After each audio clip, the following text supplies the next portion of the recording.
Aqui no Hora do Enem eu já falei tanta coisa. Hoje eu quero falar algo que nunca falei. Mas antes... Daí, nunca falei isso. Mas antes... Roda a vinheta.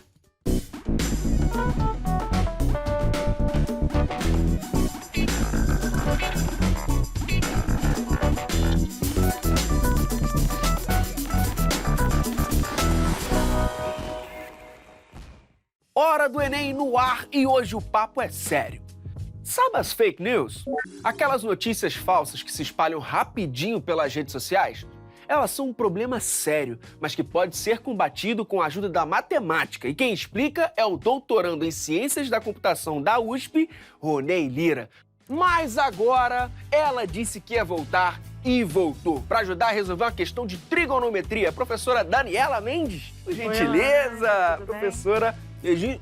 Aqui no Rio são dois. São dois. Trigonometria. Nessa reta final, qual a melhor estratégia para se estudar esse conteúdo? Entender que trigonometria tem tudo a ver com razão e proporção. E eles têm que entender que seno, cosseno e tangente nada mais são do que frações equivalentes. Mas eu vou mostrar isso lá na lousa.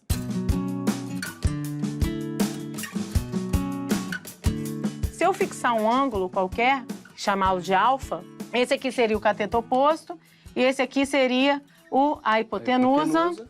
E esse aqui seria o cateto adjacente. Certo. O que a gente decora? A gente decora que seno é cateto oposto sobre hipotenusa. Cosseno, cateto adjacente sobre hipotenusa. E tangente, cateto oposto sobre cateto adjacente. Mas a gente não entende muito bem por quê. Porque, na verdade, se eu tiver esse mesmo ângulo alfa aqui, e eu tiver esse mesmo ângulo alfa aqui, e eu tenho um terceiro ângulo aqui em cima que eu não conheço. Vamos colocar um valor imaginário aqui, de 30 graus. A soma dos ângulos internos é 180. Então, 30 mais 90, 120. 60 graus, certo? Eu vou ter a mesma situação aqui. E aqui, só resta para mim, aqui em cima, ser 60 graus. Aqui também.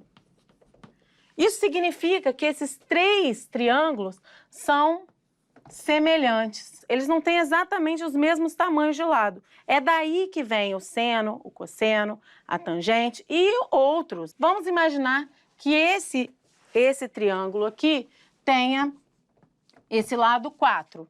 Certo. Se eu quiser fazer um triângulo que tenha o mesmo formato, mas que a medida seja metade, as medidas dos lados sejam a metade dos lados desse aqui, então eu vou ter que fazer isso para todos os lados. Certo. Tá? Agora vamos supor que eu queira que esse triângulo aqui tenha medidas dos lados 3 vezes maiores do que este triângulo aqui. Beleza. Então eu tenho que fazer isso para todos os lados.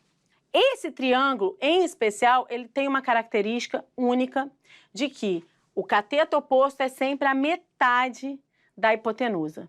Então, eu posso garantir para você, sem sombra de dúvidas, que o valor da hipotenusa será 8. E eu fico com 4. Observe, o cateto oposto é a metade da hipotenusa. Então, eu vou obter esse valor aqui, 12, certo? Sabemos que o seno é cateto oposto sobre hipotenusa. Nesse caso, 4 sobre 8, 2 sobre 4, 6 sobre 12 e assim vai. Eu posso fazer infinitos triângulos semelhantes. Entendi. Tudo isso aqui simplificado vai me dar o valor seno de 30 é igual a meio, que é 0,5. É por isso que a gente consegue fazer aquela tabelinha de valores invariáveis. Então, aqui o que era? Se eu marcar o ângulo de 60 graus, e tem um motivo para eu fazê-lo, esse lado aqui deixa de ser cateto oposto para ser cateto adjacente. Esse lado aqui deixa de ser cateto oposto para ser cateto adjacente, e esse lado aqui deixa de ser cateto oposto para ser cateto adjacente. A hipotenusa a gente vai manter aqui. Sempre que eu dividir cateto adjacente por hipotenusa, eu vou obter novamente os mesmos valores. Certo. Até porque os lados são os mesmos. Sim. Só que agora a relação mudou, porque agora se trata de cateto adjacente. Como a relação mudou, ou os nomes que estão envolvidos mudaram, o nome da minha razão trigonométrica também tem que mudar. E aí que nasce o cosseno. Cosseno do meu ângulo aqui, 60 graus, mas vale para um alfa também, qualquer, é cateto adjacente sobre hipotenusa. Nesse caso aqui, eu vou ter os mesmos valores. 4/8 sendo igual a 2/4, que é igual a 6/12. Cosseno de 60 igual a meio. O seno de 30 é igual ao cosseno de 60, porque são os mesmos lados. E para entender tangente, a gente precisa falar do círculo trigonométrico. Opa, então partiu. Tangente é uma reta que toca num único ponto uma determinada curva. Então, o que é a tangente?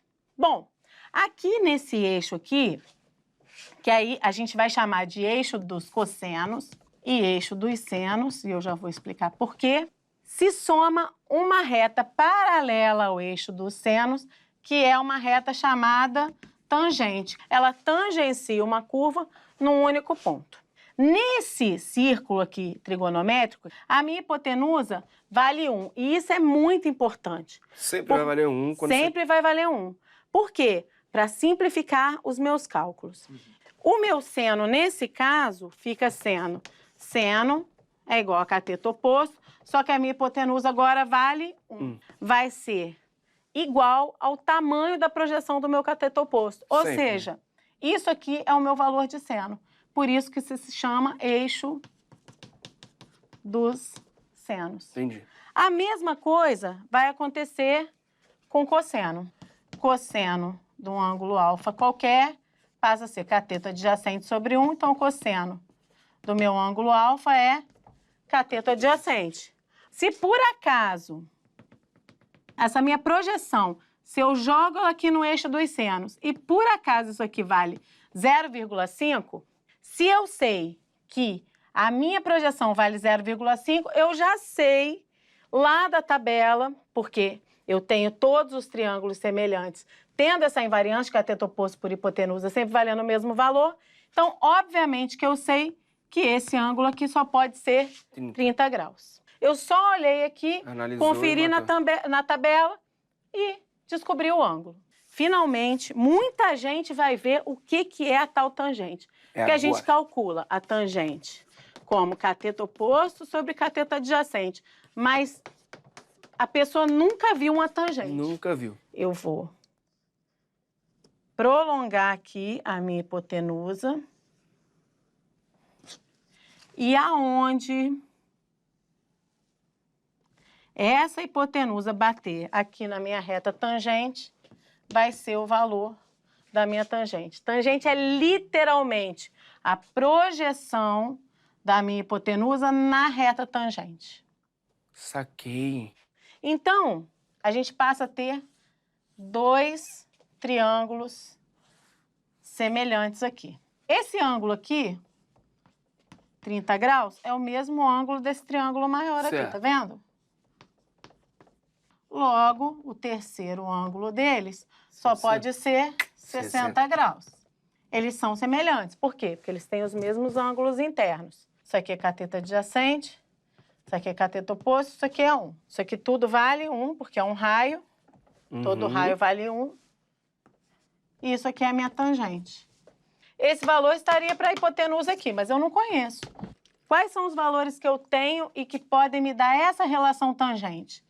Eu tenho esse aqui, eu tenho esse valor aqui, eu tenho esse valor aqui. Certo.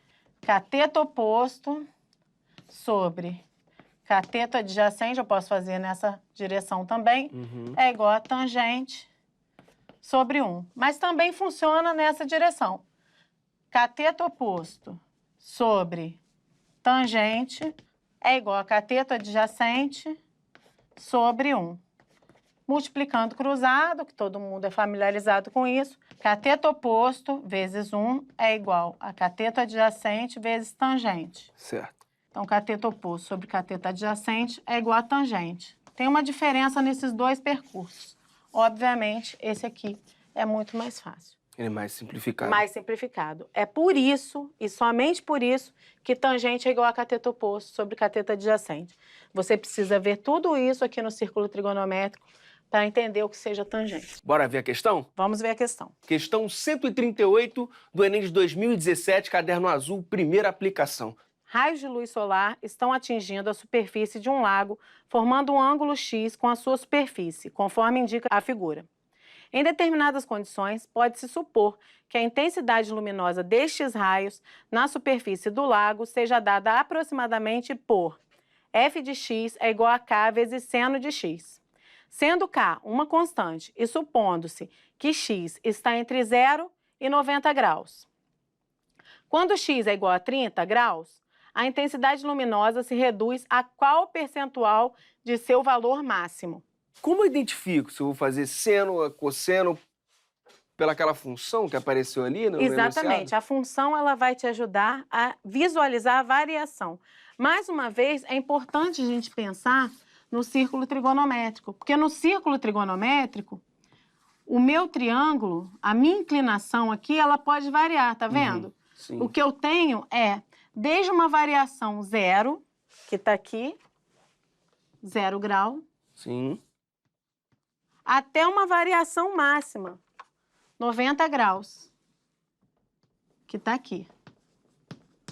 Certo. E entre todos esses valores, eu posso ter uma infindável possibilidade de inclinação. Eu posso ter 1 grau, 2 graus, 3 graus, qualquer um. Uhum. Então, como é que eu vejo esse movimento, essas coisas que se relacionam? Certo. Eu vou ver com uma função. Né? F de x é igual a k vezes o seno de x. Por quê? Conforme a minha inclinação muda, Sim. os valores do seno vão mudar. Por quê? Porque o cateto oposto dividido pela hipotenusa vai ser diferente. Só que ele está pedindo 30 graus. Então, F de x é igual a um k que multiplica o seno de quem? Seno de 30 graus. A gente sabe lá daquela tabelinha que normalmente a gente decora, Sim. 30, 45, 60 em 1, 2, 3, 3, 2, 1, tudo sobre 2. A gente canta o seno é 1, 2, 3, 1, 2, 3, já fiz muito isso. O cosseno é 3, 2, 1, 3, 2, 1, todo mundo sobre 2, todo mundo sobre 2. Ah, não, a raiz em 1. E a tangente, tem uma outra musiquinha que é de Natal, que a tangente é diferente, vamos aprender. Raiz de 3 sobre 3, 1 raiz de 3. E por que a gente tem esses valores fixos?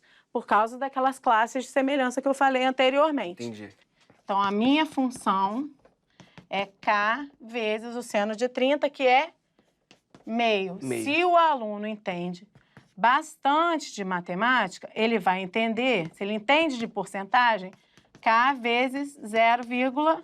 0,5 é metade, não é isso? Certo. Qual das opções expressa a ideia de metade? Então, gabarito, opção B, 50%. Exatamente, 50%. Show de bola.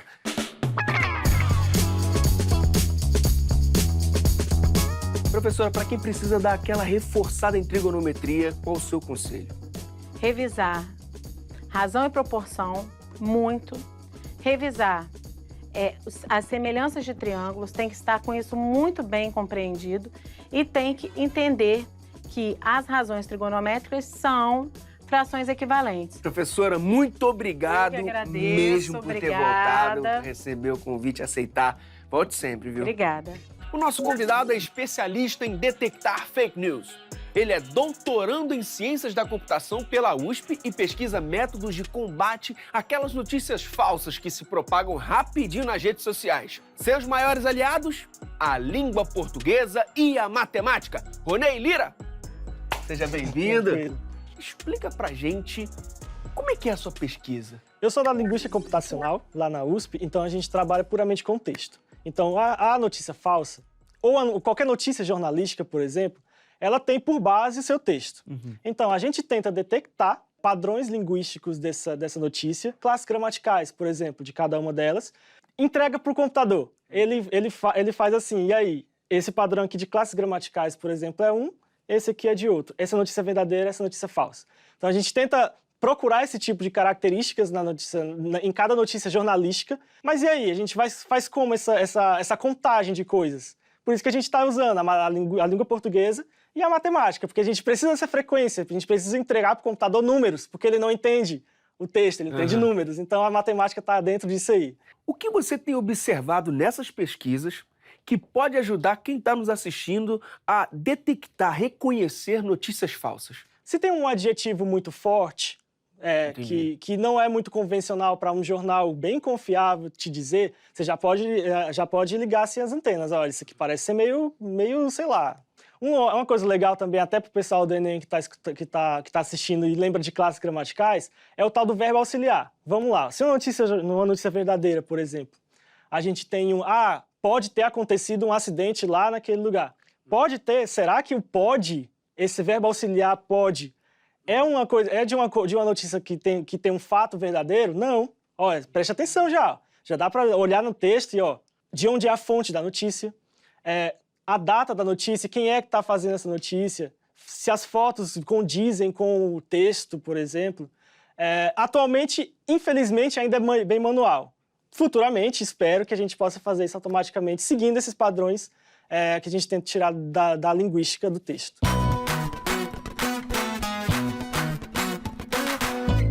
Depois que a gente identifica uma notícia falsa, o que a gente faz? O certo é denunciar. Mas e aí? A gente vai denunciar onde? Beleza, o Facebook tem. Mas se não existe, se é fora do Facebook, tá sendo muito complicado, porque ainda não existe um lugar assim que a gente possa fazer. O que pode fazer também é avisar a esses sites de checagem de fatos. Que aí você avisa para eles vão e publicam nos próprios sites deles se é verdade ou é mentira aquele fato, aquele texto que você colocou. Quais assuntos tendem a gerar mais fake news? Varia muito com o tempo.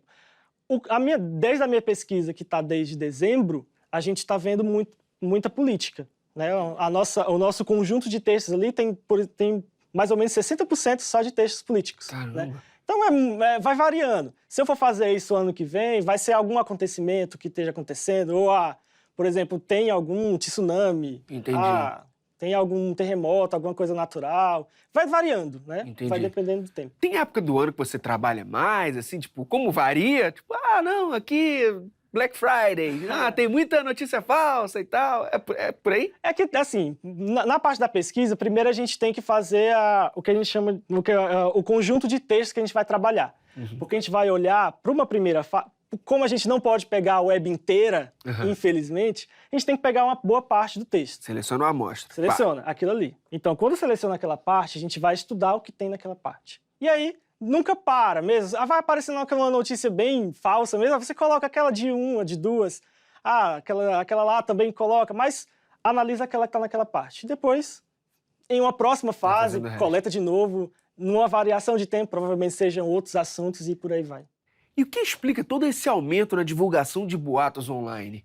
Com a facilidade que tem para você acessar os dados pela internet e compartilhar esses dados pela internet, todos esses boatos vão também facilmente atingir as pessoas de uma forma boa, mas também de uma forma errada no caso das fake news e dos boatos de WhatsApp, boatos de Twitter, essas coisas. Tá muito fácil, né? Um clique... Tá lá compartilhado e pronto. E aí ninguém sabe, né? O que é, o que não é.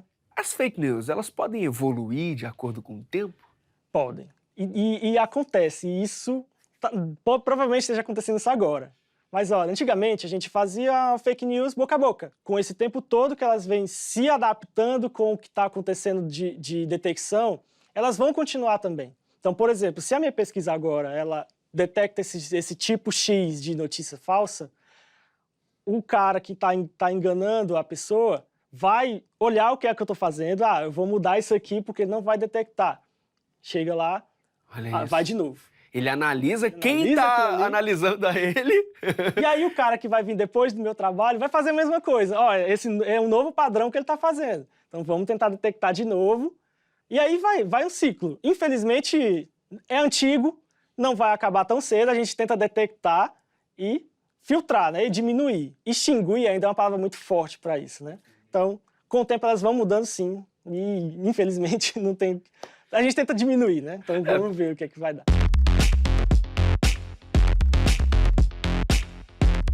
Sua pesquisa ainda está em andamento, né? Quais são os próximos passos? A gente está agora só com tentando esses padrões linguísticos do texto, mas no futuro é você fazer a checagem desse fato automaticamente. Hoje ele é feita por humano. Como eu falei antes, o pessoal lá do Boatos, do Aos Fatos, eles pegam a notícia, vão procurar no Google, acham o fato correto ou acham o fato errado e dizem lá.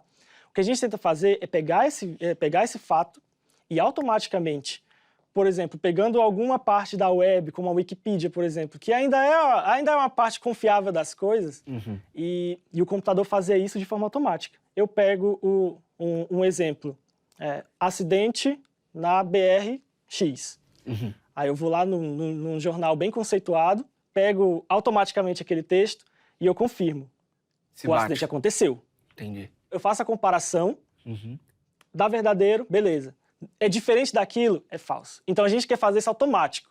É uma coisa bem complicada, porque a gente vai ter que usar outras coisas da linguística, bem mais custo computacional, mas é o objetivo do nosso trabalho, né? Para o futuro vai ser isso aí, de fazer a checagem automática. O Enem está chegando. E época de Enem, surgem muitas fake news dentro das regras da redação. Agora a regra mudou, está diferente. E muitos estudantes acabam caindo nisso. Então, qual o conselho para essa galera que vai fazer a prova e está se preparando? Sempre verificar todos os fatos que a notícia está falando. Isso pode ser até um treino para você duvidar de tudo e ficar bem na pesquisa. Você está pesquisando aquela coisa. Então, te ajuda até no Enem, em redação e outras coisas, e aquele fato, aquela coisa que está, sei lá, mal feita, mal falada, você vai pesquisar, vai atrás. Desconfie sempre de tudo. Que assim, a gente pode fazer isso automático para o computador, mas o comportamento humano também tem que mudar. Não adianta só o computador estar fazendo tudo ali, mas se o ser humano, ele, como a gente já discutiu antes, vai tentar mudar de novo, não vai dar certo. Repensar nossos atos, né? O humano também tem que mudar a forma também de fazer isso, né? Como a gente pode pesquisar mais sobre esse tema? Existem os sites de checagem de fatos que eu tinha falado, o Boatos, o Aos Fatos, o E-Farsas, porque eles explicam bem direitinho o que é que está acontecendo em cada tipo de notícia. Tem também vários artigos de jornal que você pode procurar sobre o que é que está acontecendo no mundo também, sobre quem está pesquisando isso, né? Tem os nossos sites da USP que tem vários modos de como você fazer essa detecção e de algumas coisas que você pode ler para você ficar mais atento sobre esse assunto. Uma última pergunta. Teve alguma notícia que você olhou e falou, é fake news? E, de repente, você foi pesquisar e realmente não era uma fake news? Essa é bem legal. Teve um pessoal na África do Sul, se não me engano, se for fake, vocês me veem, que colocou o cérebro humano no computador. Quando eu vi isso, isso é muito falso. Isso é muito falso. Vou lá no Google, tem um artigo disso, cara. É inacreditável, existe mesmo o cérebro... Claro, eles meio que deixaram o título meio, o cérebro humano. Não, é uma parte, mas eles montam o cérebro de uma forma bem interessante no computador. Isso é verdade, isso não é falso. Que loucura. Incrível, é incrível. Olha aí, agora sim. Valeu. Olha, brigadão mesmo. Precisando, estamos aí, tá? Pô, gostei disso, hein? Tá anotado. Então, é nóis. Obrigado. Até mais. Toda atenção é pouca. É preciso checar a veracidade das informações que a gente recebe na rede o tempo todo. Então, para não cair em cilada, segue as dicas do Ronei. E se inscreve no nosso canal para ficar por dentro de mais conversas. youtube.com/TV Escola. E até a próxima.